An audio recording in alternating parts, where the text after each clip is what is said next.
আসসালামু আলাইকুম, শুভ নববর্ষের সকলকেই শুভেচ্ছা। পহেলা বৈশাখ উপলক্ষে আমরা যাচ্ছিলাম ঘুরতে। আর তেমন কোনো জায়গায় ঘোরার প্ল্যান ছিল না, হঠাৎ করে প্ল্যানটা হলো। আসলে আমাদের একজন সুইট আন্টি আছে, তো সেই আন্টিটা বলল যে চলো কোথা থেকে ঘুরে আসি। তো তারপর আন্টিদের গাড়ি চলে আসে এবং আমি আন্টির জন্য পার্লারের সামনে অপেক্ষা করছিলাম, কেননা ওখানে আন্টির সঙ্গে আমার ফ্রেন্ডও ছিল পার্লারে, তো তারা একটু সেজেগুজে আসছিল।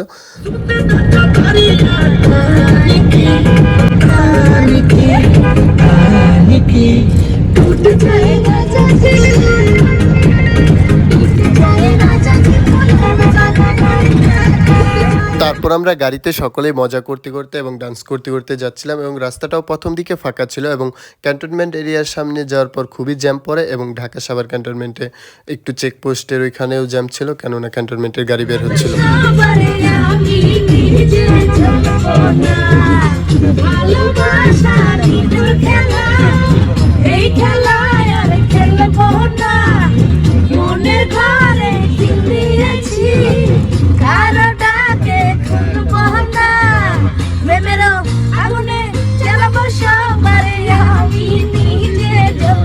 এবং নাচতে নাচতে ফাইনালি আমরা স্মৃতিসৌধে চলে যাই, এবং আমরা আসতে একটু লেট হয়ে যাই, কেননা আন্টির একজন কাজিন ছিল, উনি আসলে যাওয়ার কথা ছিল না, তো হঠাৎ করে কাজিন এসে পড়ায় তাকে আমরা নাও করতে পারি না, সেই জন্য একটু কষ্ট করে আমাদেরকে আসতে হয়েছে। আর পয়লা বৈশাখে তো ওইভাবে নাও করা যায় না, যেহেতু আমরা বের হয়েছি, সেও হঠাৎ করে চলে আসে, নাও বলতে পারেনি আন্টি, তো সেই জন্য সকলকে নিয়ে ঘুরতে ঘুরতে চলে আসে এবং স্মৃতিসৌধে খুব আনন্দ করি এবং আড্ডা দিই। কিন্তু আমাদের একটা সমস্যা হয়েছে, আমরা একটু লেটে চলে গিয়েছিলাম, যার কারণে একদম মেন স্মৃতিসৌধের সামনে আমরা ভিডিওটা করতে পারিনি, এই আশেপাশে দিয়ে একটু ঘুরে এসেছি।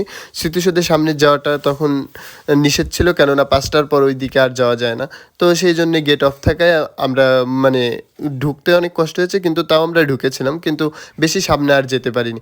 তো এখান দিয়ে আমরা একটু হাঁটছিলাম, আর আন্টি অনেকটা ঘোরাঘুরি করছিল। আন্টি আসলে একটু ছিল, দেখছিল যে আন্টি কেমন লাগছে, আর আন্টি এমনিতেও একটু অনেক সুন্দর, তো অনেক আনন্দ করে, ফুর্তি করে, আন্টি খুবই ভালো।